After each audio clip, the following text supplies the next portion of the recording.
बोलिए सदगुरुदेव भगवान की जय। बोलिए सच्चे दरबार की जय।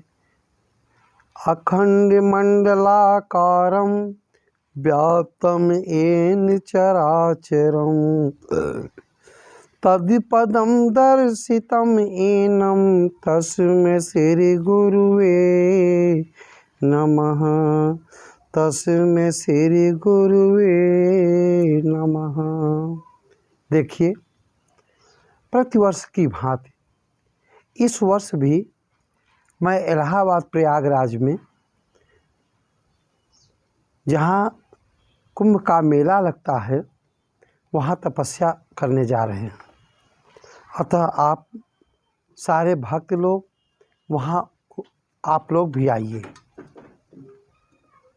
एक महीने हम वहाँ पर धूना लगा करके तपस्या करते हैं, क्योंकि प्रयागराज में माघ के महीने में सारे देवी देवता वहाँ उपस्थित रहते हैं।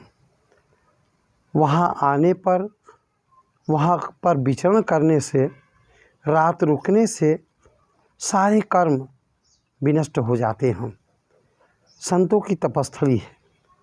संत महापुरुष वहाँ टिकते थे जहाँ उनको पर्याप्त जल मिलता था, वहाँ वो रहते थे। और जहाँ संत ये ब्रह्म ज्ञान की साधना करते हैं, धरती संस्कार ग्रहण कर लेती है, वहाँ शुद्ध हो जाती है। वहाँ जाने से सारे कर्म, बुरे कर्म विनष्ट हो जाते हैं और संतों का दर्शन होता है। संतों का दर्शन बहुत जरूरी होता है। हमारे धर्मशास्त्रों में भी कहा गया है कि नैनन संत दरस नहीं कीन्हा, लोचन मोर पंकल लीना। तो इसलिए आप लोग भी आइए, क्योंकि बाहरी पदार्थों से उत्पन्न सुख से अस्थाई सुख की आशा रखना भ्रम है।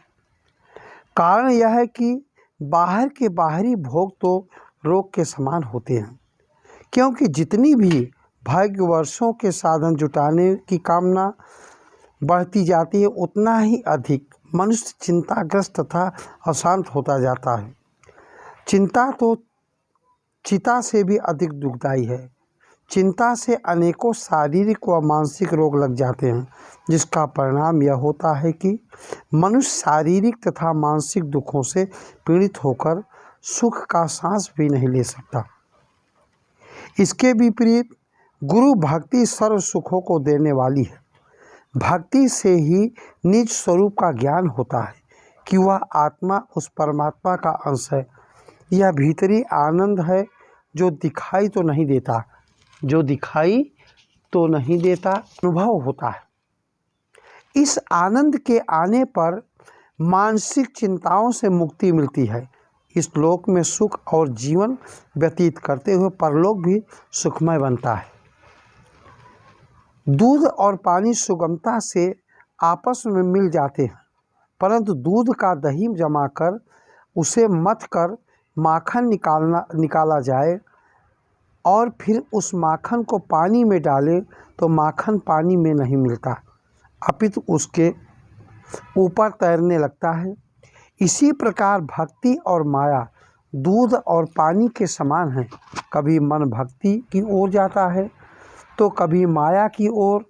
जब सद्गुरु द्वारा बताए गए निरंतर अभ्यास से मन को संसारी विषयों से हटाकर मालिक के शब्द से जोड़ दिया जाए और सूरत को उसी में लीन कर दिया जाए, तो फिर चाहे घर में रहें अथवा जंगल में, वह मन फिर माखन की तरह माया से अलग रहता है। हम भक्ति करने के लिए आए थे हरिभजन को होटल लगे कपार कि हम भजन करने के लिए आए हैं। जैसा संग होगा वैसे आप बनते चले जाएंगे। परमात्मा अलग, अगोचर और अनामी है, इसलिए उसका न कोई रूप है न नाम। जिस वस्तु का न कोई नाम हो और न रूप, वह इंद्रियों से नहीं जाना जा सकता।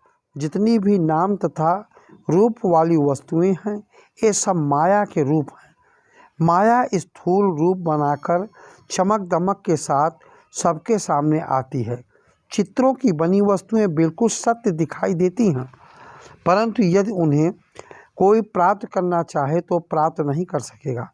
चित्रों पर बने हुए फल आज से किसी की भूख नहीं शांत होती। यदि कोई इनसे भूख मिटाना चाहे तो यह उसकी नितांत भूल है। यह तो यथार्थ की नकल है।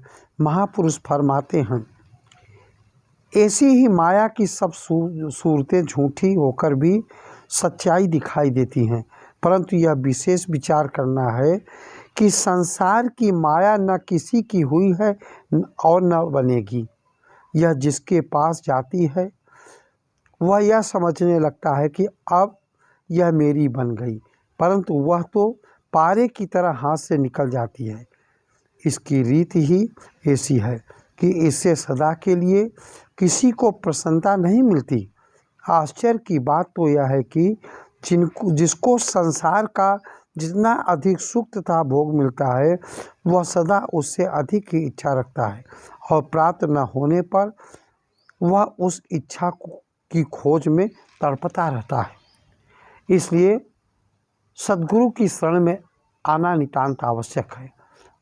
जब सद्गुरु ब्रह्म ज्ञान की दीक्षा देते हैं, धीरे धीरे साधना करते करते माया दूर होना शुरू हो जाती है।